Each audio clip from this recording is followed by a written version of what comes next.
On August 20th, 1966, on a remote hill in Rio de Janeiro, a young boy flying a kite stumbled upon a scene that still sends shivers down the spines of investigators. It was a sight ripped straight from a sci-fi horror film. Two men were discovered lying side by side, dressed in formal suits and waterproof coats. There were no signs of a struggle, no blood, no apparent trauma. But covering their eyes were two strange, crudely handmade masks cut from sheets of lead. The police were baffled. These weren't just random bodies. This was a bizarre, ritualistic tableau.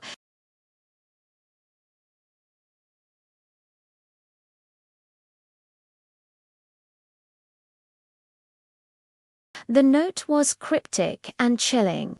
It read, 1630 be at the agreed place, 1830 swallow capsules. After effect, protect metals. Wait for mask signal. What signal were they waiting for? What was in those capsules they were meant to swallow? And why, in their final moments, did they believe they needed lead masks to protect them from whatever was coming? This wasn't just a crime scene. It was the start of one of the most perplexing unsolved mysteries of the 20th century.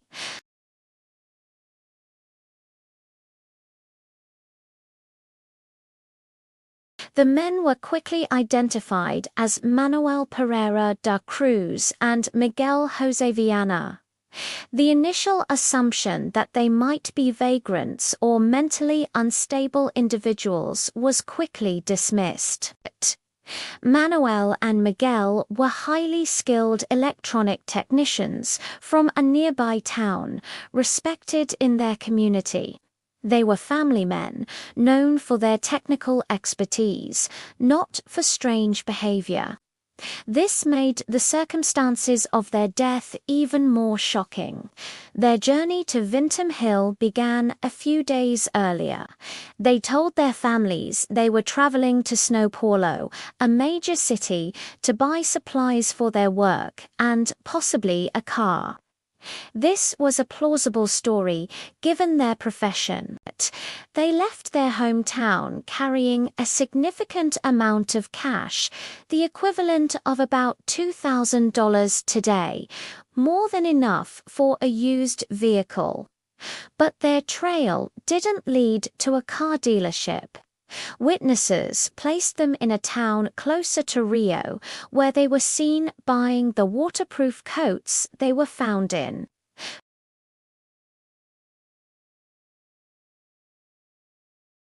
The waitress who served them later told police something that stuck with her. She said Miguel seemed incredibly nervous, agitated even, and kept checking his watch as if he were running out of time for a critical appointment. This was the last time they were seen alive.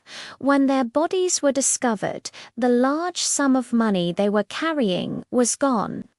Only a small amount of change was found in their pockets. Where did the rest of it go?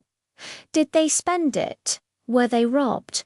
Or did they give it to someone as part of this strange plan? The two men, with enough money to buy a car, were found dead on a desolate hill, leaving behind more questions than answers. And this is where the case takes a turn from a deep mystery into a true tragedy of errors. The crime scene on Vintom Hill was remote and difficult to access. By the time the coroner's office managed to retrieve the bodies, precious time had been lost.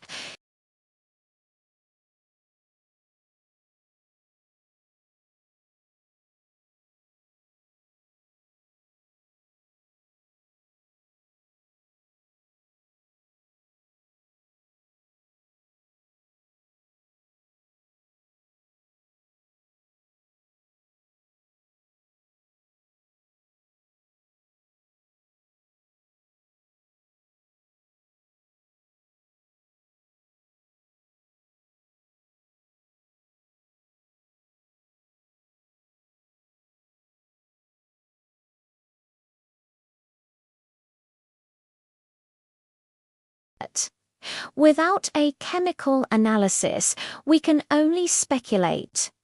The official cause of death was listed as heart failure, but that explains nothing about why their hearts failed.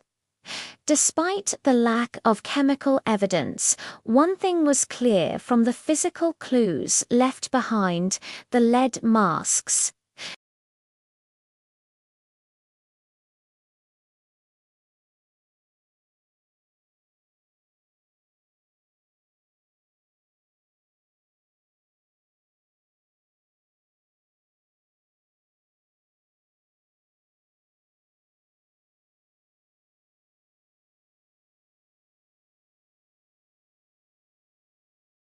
They believed they were about to witness an event so powerful it required them to shield their vision. They were conducting an experiment, and they were the subjects. As investigators dug into the lives of Mano and Miguel, they uncovered a hidden world that might just hold the key. The two technicians were part of a small, secretive group of scientific spiritualists. This was a fringe belief system gaining some traction in Brazil at the time. Its followers believed that it was possible to communicate with extraterrestrial beings or spirits from another dimension, and they didn't rely on seances or Ouija boards. They believed this communication could be achieved through a strange fusion of electronics and psychedelic substances. A friend of the two men, also a member of this circle, later confessed to the police that Mano and Miguel had been obsessed with this idea. They were allegedly building a device, some kind of homemade transmitter, in an attempt to contact what they called the other side. Suddenly, the bizarre scene on the hill began to form a disturbing narrative. Did they believe they were about to be picked up by a UFO? Were the lead masks meant to protect their eyes from the blinding light of a descending spacecraft? This theory gained even more ground when a local woman came forward with a startling claim.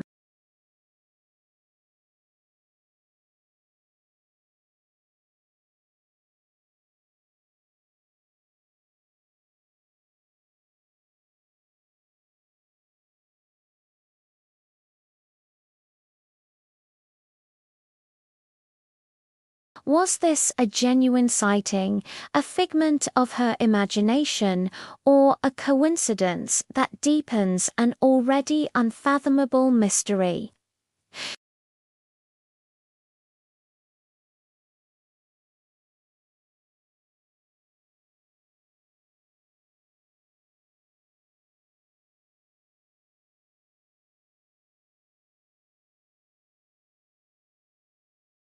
One prevailing idea is that this was a suicide cult for two.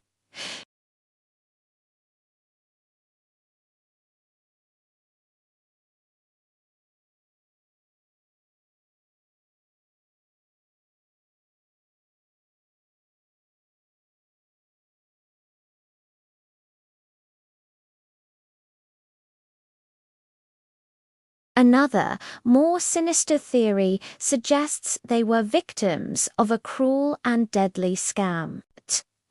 Perhaps they were lured to the hill by a third party, someone who promised them the spiritual encounter they so desperately sought.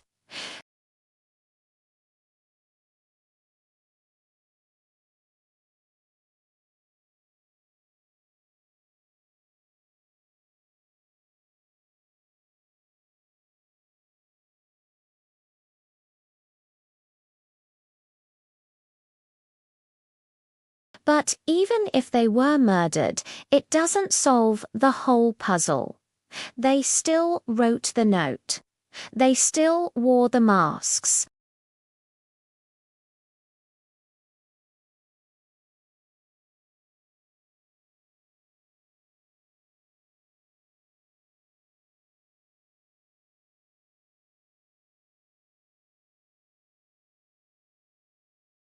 Whatever that signal was supposed to be, a flash of light, an internal feeling, a message from beyond it, seems it never came.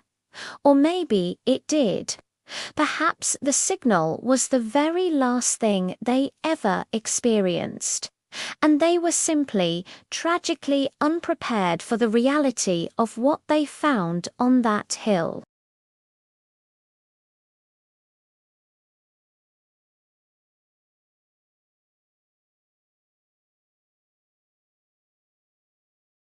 Thank you for watching.